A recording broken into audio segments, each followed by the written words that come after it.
সালামু আলাইকুম। আশা করি সবাই ভালো আছেন। আলহামদুলিল্লাহ আমিও ভালো আছি। নিশ্চয়ই ভিডিও থাম্বনেল দেখে বুঝতে পেরেছেন আমি আজকে কোন টপিক নিয়ে কথা বলবো। আজকের টপিক হলো রোমানিয়াতে আগামী ২ থেকে ৩ মাস পর মেবি জুন অথবা জুলাই থেকে তারা নতুন বিল পাস করবে। তা হচ্ছে একটা ওয়ার্কার যখন তাদের জব চেঞ্জ করবে, চেঞ্জ করার সময় তাদের ওয়ার্ক পারমিট লাগবে না। সো এই জিনিসটা নিয়ে আমি আপনাদের সাথে বিস্তারিত আলোচনা করব। আশা করছি আপনারা সবাই আমার সাথে থাকবেন। আর ভিডিও শুরুতে আমি কমাচ্ছি এনেছি, আমি অনেক দিন পর্যন্ত প্রায় ১ থেকে ১.৫ বছর পর্যন্ত আপনাদের সাথে রেগুলার কমিউনিকেট করতে পারিনি, কমিউনিকেশন ছিল না, নিয়মিত আপডেট দিতে পারিনি এবং অনেকের সাথে আমার রেগুলার কথা এবং যোগাযোগ হয়ে ওঠেনি। এজন্য আমি দুঃখিত।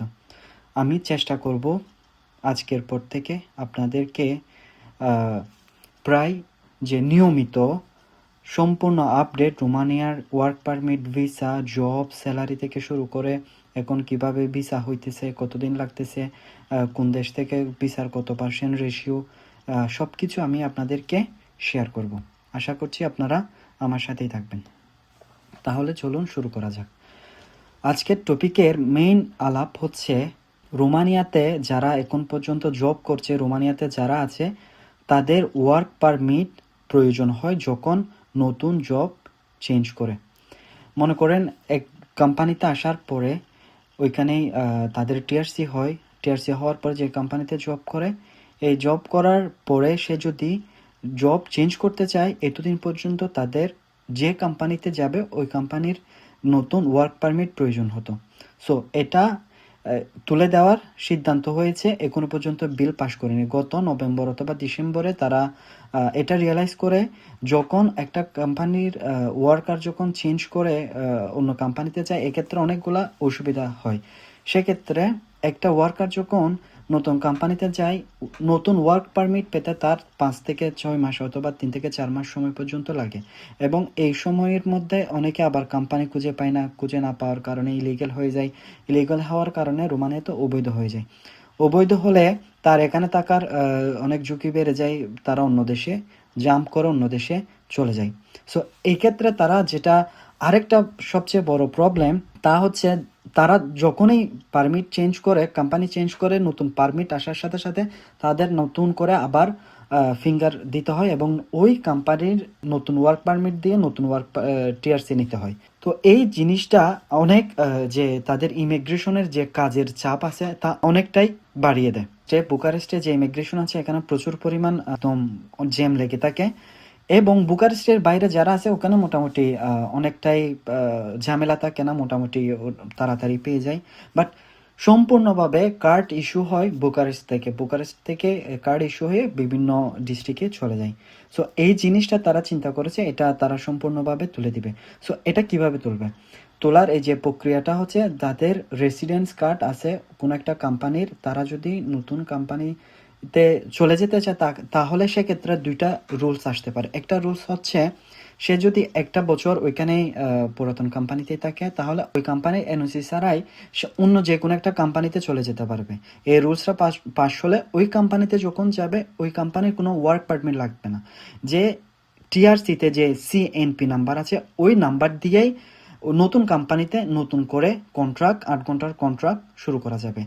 আর এর মধ্যে আরেকটা রুলস হচ্ছে ঠিক একই সাথে যারা ১ বছর আগে চলে যাবে তাদের ক্ষেত্রে এটা রুলস হতে পারে ওই কোম্পানি যে কোম্পানি থেকে সে জব ছেড়ে দিবে ওই জব ছাড়ার সময় তার একটা এনওসি বা ডিসিশন পেপার নিতে হয়, ওইটা লাগবে। ওইটা দিয়ে সে নতুন করে যে কোম্পানিতে যাবে ওই কোম্পানিতে সে কন্ট্রাক্ট করতে পারবে। এক্ষেত্রে যেটা সুবিধা হয় রোমানিয়ান সরকারের সবচেয়ে বড় সুবিধা হলো তার যে মাঝখানে ৩ থেকে ৪ মাস ওয়ার্ক পারমিটের জন্য অপেক্ষা করার লাগতো ওই সময়ের মধ্যে ওই ওয়ার্কারটা কোথাও কাজ করতে পারতো না, বেকার হয়ে যেত, ইলিগাল হয়ে যেত এবং ঠিক একইভাবে রোমানিয়ার গভর্নমেন্ট কোনো ট্যাক্স পেত না।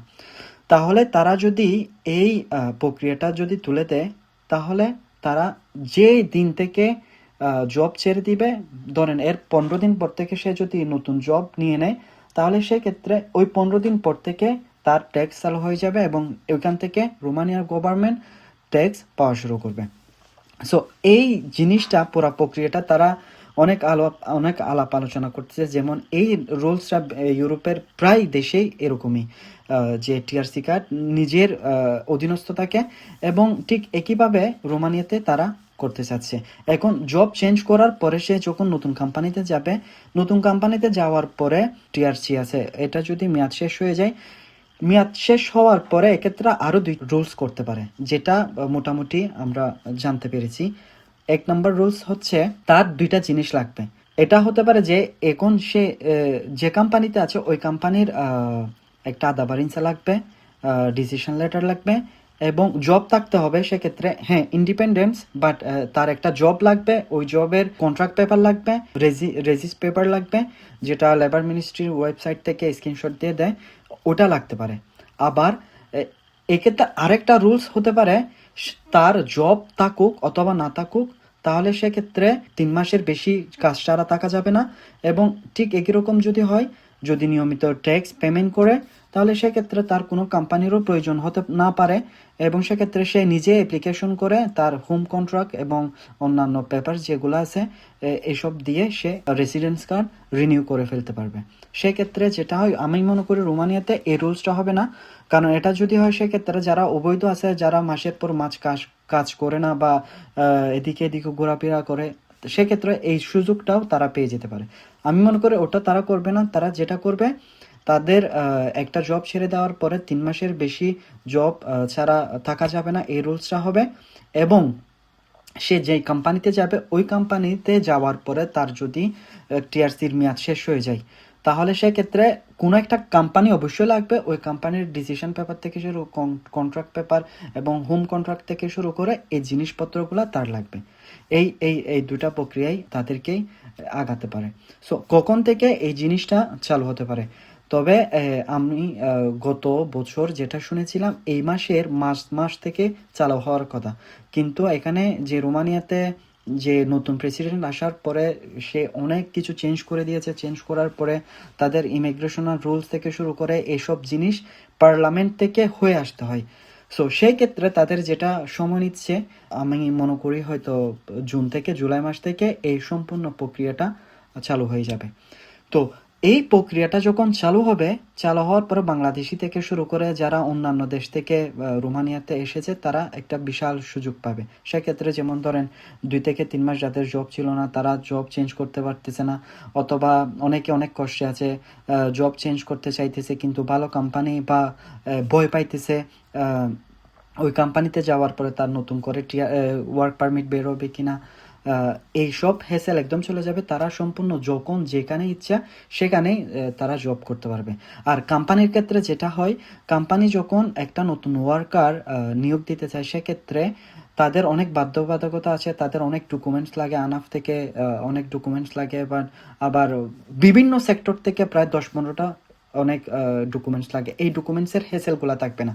এই যখন হেসেলগুলো থাকবে না, তাহলে একটা ওয়ার্কারকে তারা যে কোনো সময় যে কোনোভাবেই নিয়োগ দিতে পারবে, এবং তার জন্য যে নর্মাল লেবার ল অনুযায়ী যে কন্ট্রাক্ট থেকে শুরু করে মেডিসিনা মুঙ্কা থেকে শুরু করে অন্যান্য অনেকগুলো ডকুমেন্টস আছে, এগুলো তারা খুব সহজেই রেডি করতে পারবে যদি এই রুলসটা চালু হয়। যদি এই রুলসটা চালু না হয়, সেক্ষেত্রে এখন যে নিয়ম আছে এই নিয়মেই তারা এভাবে আগাতে হবে।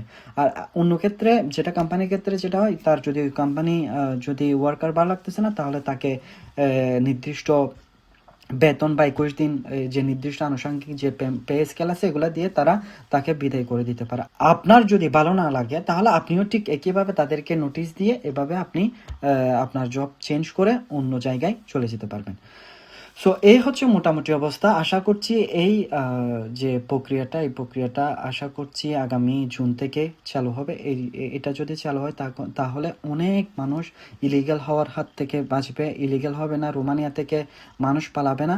এবং বিশেষ করে এখন দেখা যাইতেছে যে রোমানিয়াতে সেঙ্গেন হওয়ার পরে অনেক লোক চলে গিয়েছিল, এবং ঠিক একইভাবে পর্তুগাল যখন তাদের সেফ এন্ট্রি বন্ধ করে দিয়েছে, ইতালি যখন তাদের লিগ্যালিটি দেওয়ার ক্ষেত্রে অনেক কঠোর করেছে, যেমন গত বছর অনেক 2 থেকে 3 হাজার মানুষকে তারা এজেলেম করার পরে তাদেরকে লিগেল করেছে, এটা যখন অনেক বেশি হার্ড হয়ে গিয়েছে, এরপরে রোমানিয়া থেকে মানুষ কিন্তু পালাতে সাহস পায় না।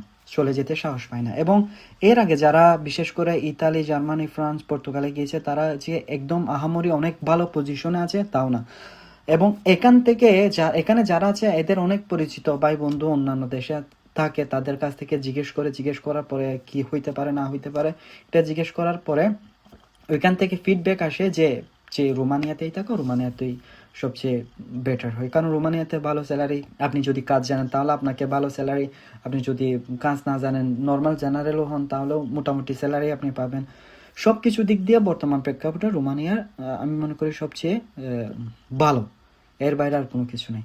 তো আশা করছি ইনশাল্লাহ অতি শীঘ্রই এই নিয়মটা চালু হবে।